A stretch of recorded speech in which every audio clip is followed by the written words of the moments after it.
using the government for its negligence. I am trying to come up with more tenable and feasible. Because anytime you leave the educational institution in the hands of politicians, they treat it like politics. And that is why we are here. So what we need at this point in time, like I said on one platform yesterday, and I'll continue to say, is first of all, we need to sit down on the drawing table and think afresh about the concept of Nigeria as a country. Let's ask ourselves, this country itself, what do we want it to be? So that we can have what we call the Nigerian dream. There we can define the goal for each sector and segment of the country, so that we can properly see the place of each dimension and aspect of what will take us to that our dream. So that we can come up maybe with a new constitution that helps us to take us from where we are to where we want to be. Because as it is now, I see a country running in chaos, haphazardly. Everybody doing his own thing. The policeman does not know that his job has a role to play in the job of the lecturer. The lecturer does not know that his job has a role to play in the job of the politician. The politician does not know that his job has something to do in the job of the judiciary. You know, everybody is just doing his own thing. It is a country run haphazardly. There is no harmonization of goals. There is no clear definition of how your achievement fits into the general achievement of the country. But let me come in there. Let me come in. I mean, let me point your mind to something that I also pointed out to the family member listening right now. I'm talking about the listener. I mean, the person who's the head of ASUU is a professor. Osodeke Emmanuel. Minister of Education is a professor, Tahir Maman. Now, shouldn't it be expected that at least knowing that these two are persons who are elitist, well, read, that they would have known some of these things that you have mentioned and try to find a level playing field in changing the narrative? You see, UD. Yes, please. When you are a minister, you can't do much. Because you can only implement the ideas of your principal, who is the president. So, and even at that, the system is rigged. Yeah. To truncate every positive progress. So what we need is a strategic system shakeup. And what is it going to take? What is it going to take to shake it up? Some people mouth restructuring. Right. I don't think, yes, restructuring will do it. But I think that we can have a national should I call it conference, but it must be led by a president who believes in Project Nigeria and who believes in a new Nigeria. So we need to sit down again and tell ourselves, this system is not working. Which one will work for us? So we put a new framework place with the guiding policies and constitution. But in the meantime, I wouldn't say we should grind to a halt, but I think any president now or in the future should be thinking in that direction. Okay. But as it is now, what we can do is to do the best within the system, within the constraint that is surrounding us at the time. The minister should have a sit down with his principal, having passed through the system and understood the challenge there. And then his principal should call the National Assembly leadership.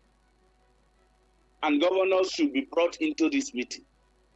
And we should have the speakers of House of Assembly. If possible, they should bring the chief judge of every state.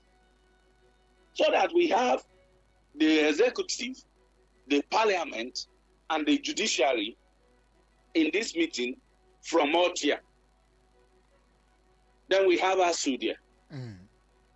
Then let them talk and say, these are our challenges. And let the government on the other part say, okay, we understand you. These are also our challenges. And then they can address the question, the issue realistically. How do we meet at the common ground? What should I be doing? What should you be doing? For ASUU to think that at any point in time, they will just come and throw responsibility on government and go and sit down while government does work and they do nothing, will never happen. All right, let me put a peg to your thoughts. It will never happen. Yeah, let me put a peg to your thoughts. Let's pay some bills. We'll be right back in a short bit, right? It is Eagles Outlook, where we talk politics and current affairs. We'll be right back with more. And at this time, of course, we'll open the phone line as well as a WhatsApp portal for your WhatsApp message only, right? As we go conversational. Don't go away.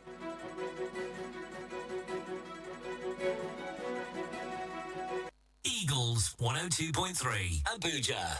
Attention Abuja, are you ready to change your financial destiny? Now, imagine making your first 1 million naira, not in 5 years, not in 10 years, but within the next 12 months. This is not just a dream, it's a reality waiting for you at the Arise Wealth Conference 2024. Are you above the age of 20, 30, 40, or even 50 and you have never counted your own, let alone touch 1 million naira cash? Then this conference is for you. Get ready. Are you a civil servant or a business owner and you are ready to make that big move and make your way up the ladder of success? You have labored for years with nothing to show and you feel like you are running out of time.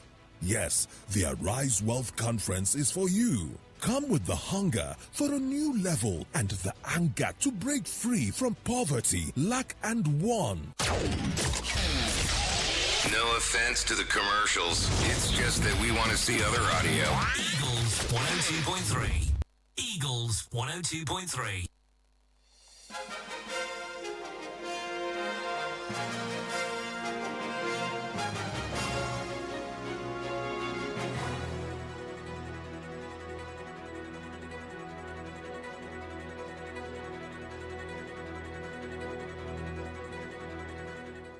All right, it is still Eagles 102.3 FM, and we're still talking matters that concern ASUU and the federal government with regards to education in Nigeria. As just to refresh your memory just a bit, in case you're just tuning in for the first time, where ASUU had given a 21-day ultimatum to the federal government, asking the federal government to get back on the sitting table with them and look into some of the yearnings and aspirations that they have, certain demands that are very, very critical and serious and salient to the growth and the life wire of ASUU. And in response, the federal government has, through the Ministry of Education, come to speak and telling ASUU that, well, we will look into it. We are working on it. We're still having that conversation. We're still putting our house in order. And it makes Nigerians wonder how long it will take to put your house in order. How long will it take to work on it? How long will it take to renegotiate a 2009 agreement? How long will it also take, from my understanding, the fact that there was a meeting in June 26 of 2024, where the Minister of Education in person of Professor Tahir Maman had invited ASUU for a meeting to deliberate on the lingering issues affecting universities and to avert any planned strike. And the ASUU president, who also spoke on the outcome of that meeting, said the agreement reached with the federal government had not been implemented, right? And in his own words, at the meeting called by the Minister of Education, we agreed that after 2 weeks, we would meet to see the progress the government has made. We will also see what we will do next if the government fails to implement the agreements reach. So it's always about an agreement here, we reach an agreement, we got to a point of MOU, MOA, Memorandum of Understanding, Memorandum of Action, Memorandum of this and that, and yet we're still not seeing things, come aboard the way that it should be. Still, I'm with our guest in the person of Mr. Agaba. Yes, that's right. So we'll indeed open the phone lines now, because you can let us into your thoughts on this. I mean, when agreements continue to be reached and there is nothing done about these reached agreements, it makes you also want to think whether or not it's a child's play how this sector is prioritized. But it's a good thing to know that the Senate President had also come out to speaking truth to governance and speaking, very, very willfully, saying that, look, this has come to end. This has got to end.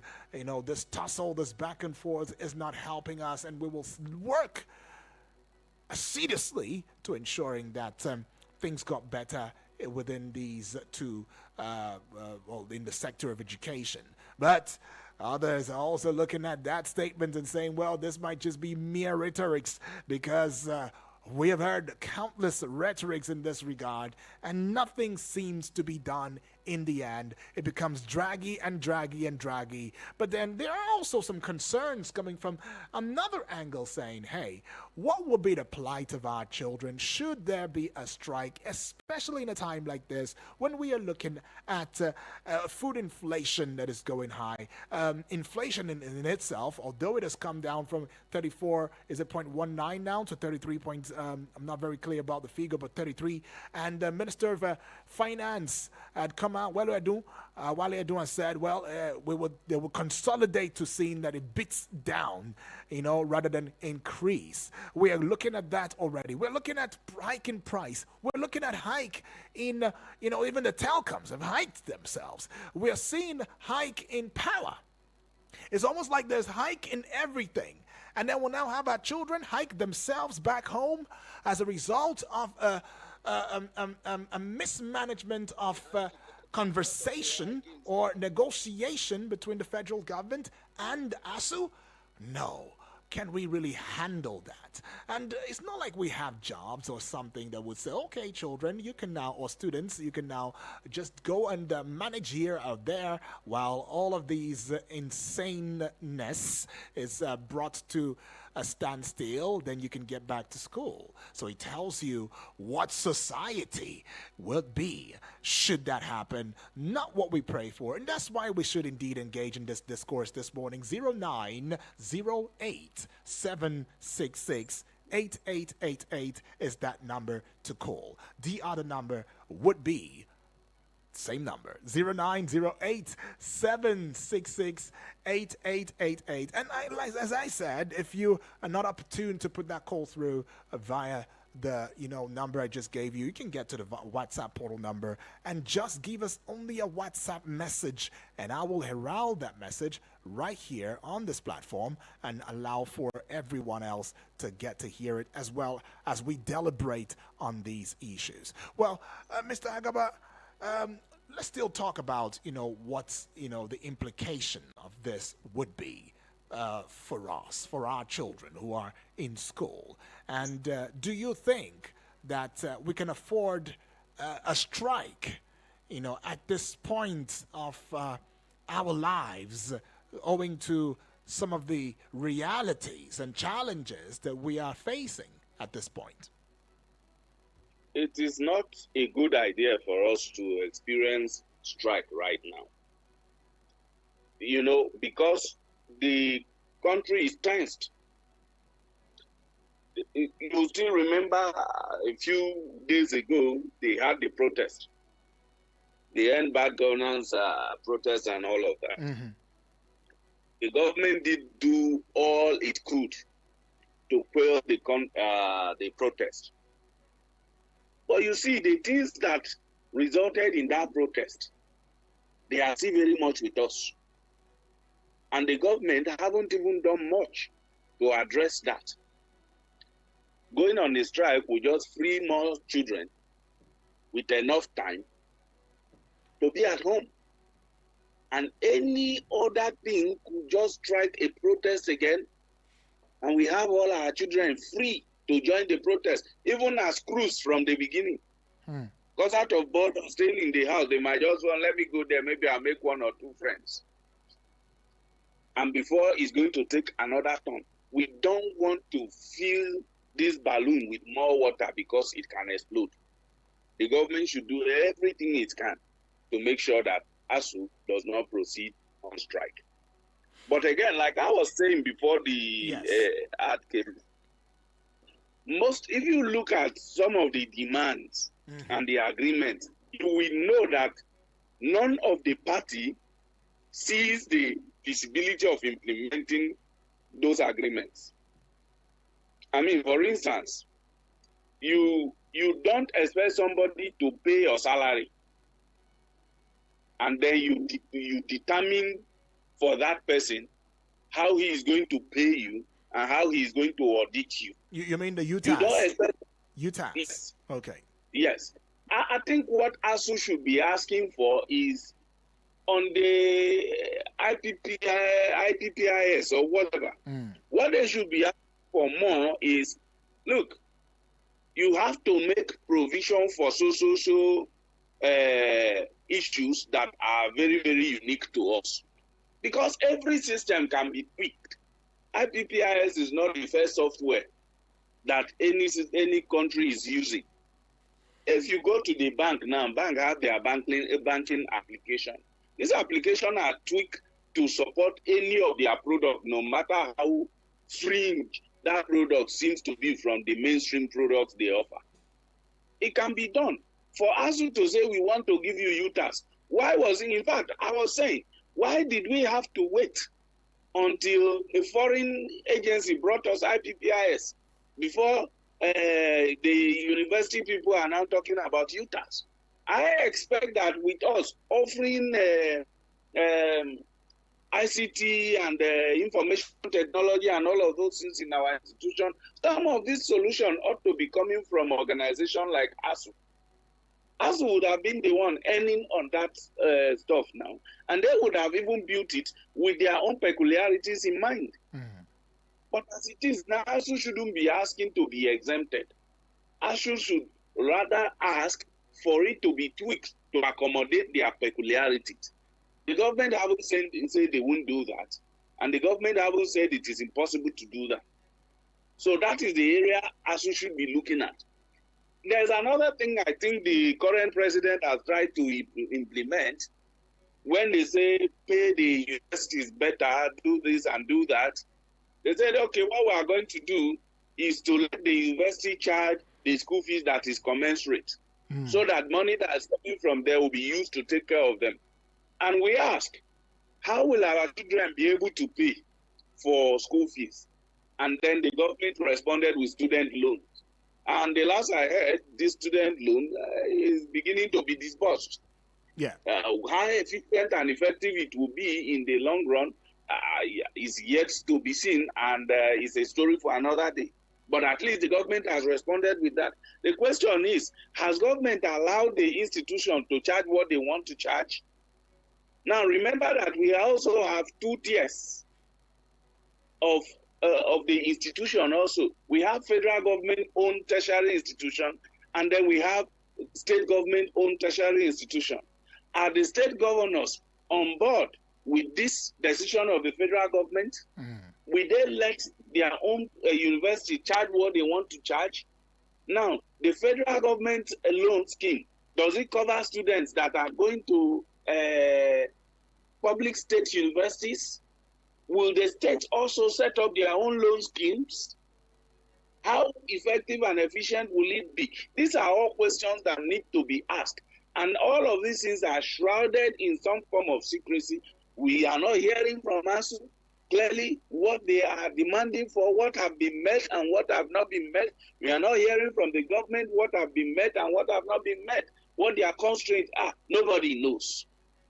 So I think it's better for us to come out clear, define this thing. If need be, get experts to bring their opinion. Look at it, beat it to shape, and let's have something that will work once and for all. Now, if you recall, Yeah. I urge both parties to focus on feasibility, not on bogus demand and expectations. Okay. Right. But if you recall, too, remember that we had a dissolved or dissolutioned governing council and boards of federal universities in Nigeria. And there were some talks that there was a likelihood, to several factors. One of such would be allegations of corruption and mismanagement, inefficiencies and ineffectiveness in university governance, and conflicts between university management and governing council, as well as government's desire to restructure and reform the university system, which you've also alluded to the fact that it will not be only one side when we're talking about these, discourse, because the universities have their own, the federal government has its own, right? But then we have also seen efforts by the Tinubu-led administration, where the federal government had recently reconstituted, governing councils and boards for federal universities, but that came not without mixed feelings. While some saw it as a positive step towards reforming the university system, others are very, very skeptical about the government's intentions and potential impact, especially on university autonomy. Now, seeking autonomy, would it be a wrong thing for the universities in Nigeria? It's seeking autonomy, whether financial autonomy and autonomy in whatever sense, right? Because some stakeholders have also come from the place of the fact that welcoming the move, right? They're seeing it as an opportunity to bring in fresh, perspectives and ideas to addressing the challenges that is being faced by federal universities. And others have expressed concerns and criticisms, citing lack of consultation and involvement of key stakeholders, right? Potential for political interference and patronage, and unclear criteria and process for selecting new council members. And finally, of course, the fear of undermining university autonomy and academic freedom. How do you see all of this? Number one, I like for us to stick to what the law says, what is legal, what is it by the book. We should stick with those things. Does the law say the president have to consult any stakeholder? By stakeholder, I think they are insinuating the university management itself. The law does not say that the university management should be consulted in order for board members to be appointed. The power resides in the presidency. The power resides there. And whoever is the president can choose to do it however he wants. The job of the university management is to stick with what the act that established those universities have said. And then if the board comes in, as long as the board are doing their job legally and their decisions and opinions and orders are within the ambit of the law, the management are duty bound to support it and implement it. So let's not start usurping people's position because we think we hold the yam and we hold the knife. No, that is not good. On the other hand, I am not against consultation because, of course, you know that these people are going to be working with the university management. So it would kill you if you do some consultation with them. But it is not the right that the university management should have a claim. It's just a privilege. I may decide to do it. I may decide not to do it. It shouldn't bother you. It's not your job. As long as somebody is doing what he needs to do within the law, it's okay. Then we want to talk about university autonomy and all of that. That is something I have always laughed about. We talk about autonomy. You want to do whatever you want with the money you are given. And you want somebody to give you that money. You don't want to report back to that person. You don't want that person to have a say in what you do. But you want the person to give you money. Is that how it's done? Even will you give your children money to do whatever they want and will not ask for them to account for the money? It's not going to happen. If you are looking for financial autonomy, then you should also take it upon yourself to generate the revenue that will take care of your cost. But you don't want to do that. You want the federal government to give you money, to pay your salary, to give you operating cost and all of that. That is not going to happen anywhere. So are you saying that ASUU in itself as a body is not being innovative enough to take in charge, timely of opportunities around it, in investing in, businesses or enterprises that could indeed bring returns? Of course, I haven't seen that zeal from them over the past, at least over the past 1.5 decades that we have been on this discussion. We haven't seen that coming from the universities. At least before the IPPIS issue, before the single treasury account issue, we were paying school fees to the university.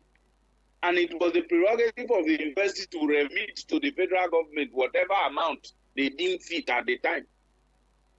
Record shows that most of them were not even remitting much.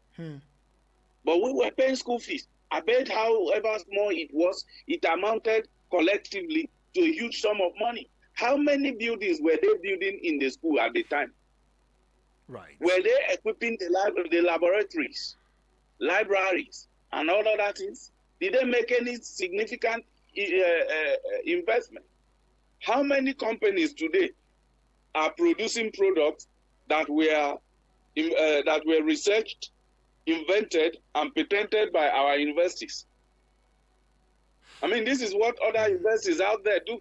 So do you think? How many of them are doing research for corporate organizations today? This is what their counterparts out there do.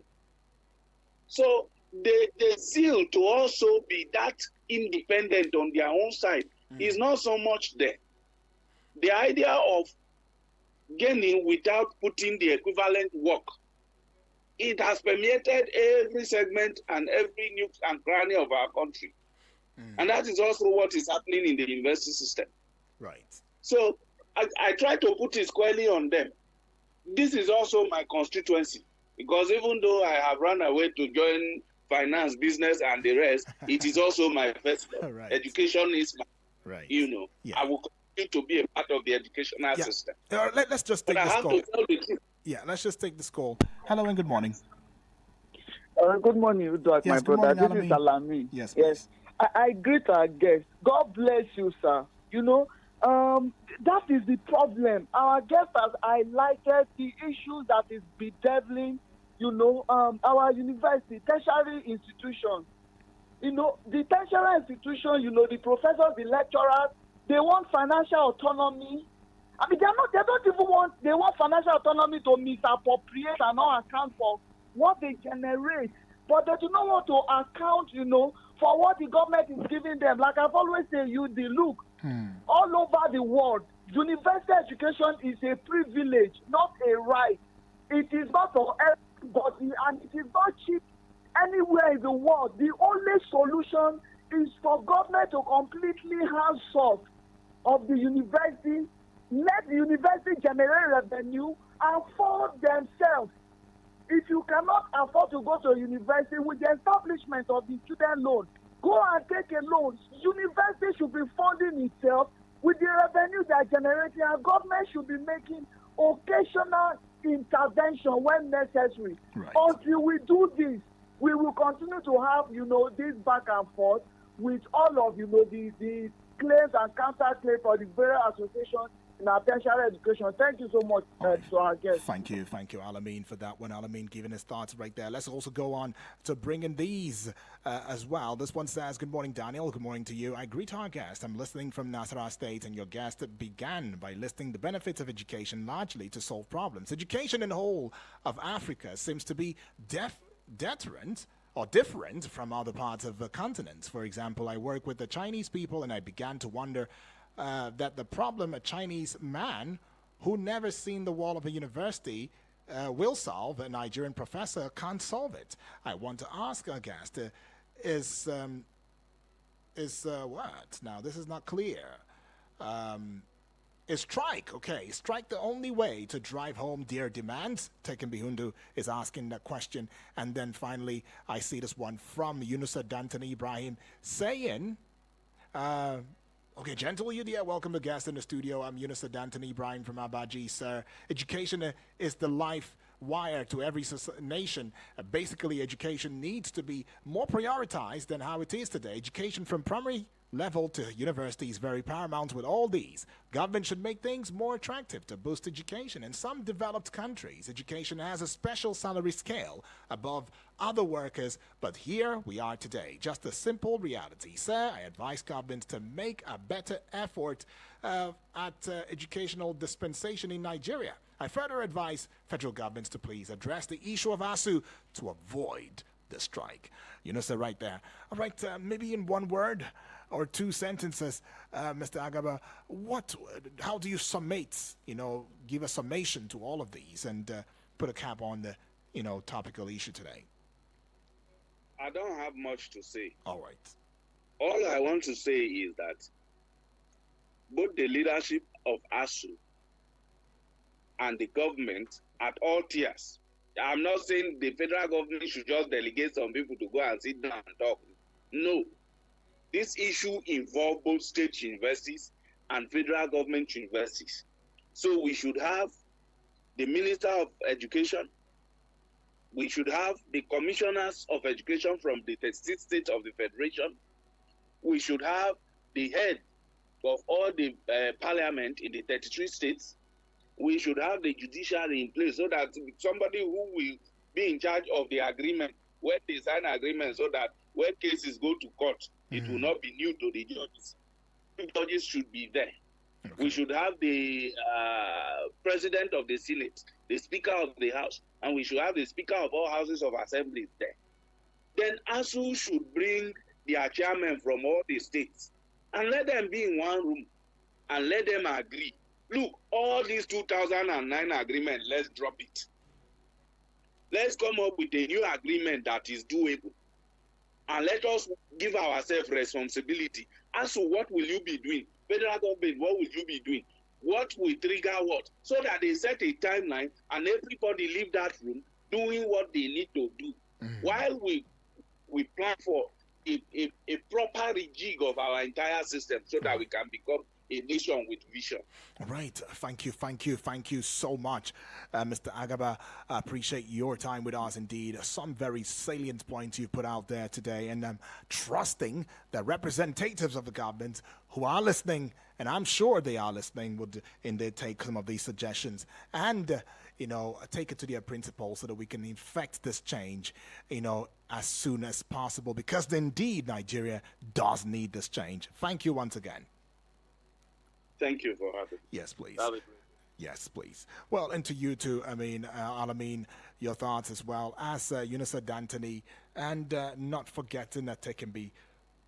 Thank you, far too kind. It's been some conversation right there. And I want to also stand in solidarity with every well-meaning Nigerian right there that, look, hey, it only gets better. We may be at our toughest, but it only tells us that indeed the other way, the greener side of the pasture, we would indeed get through to. 10 o'clock will be time for, the Midday Extra Show. You don't want to miss that. And this is me saying have a great, great day, because tomorrow, being the weekend special, we will indeed have more conversations.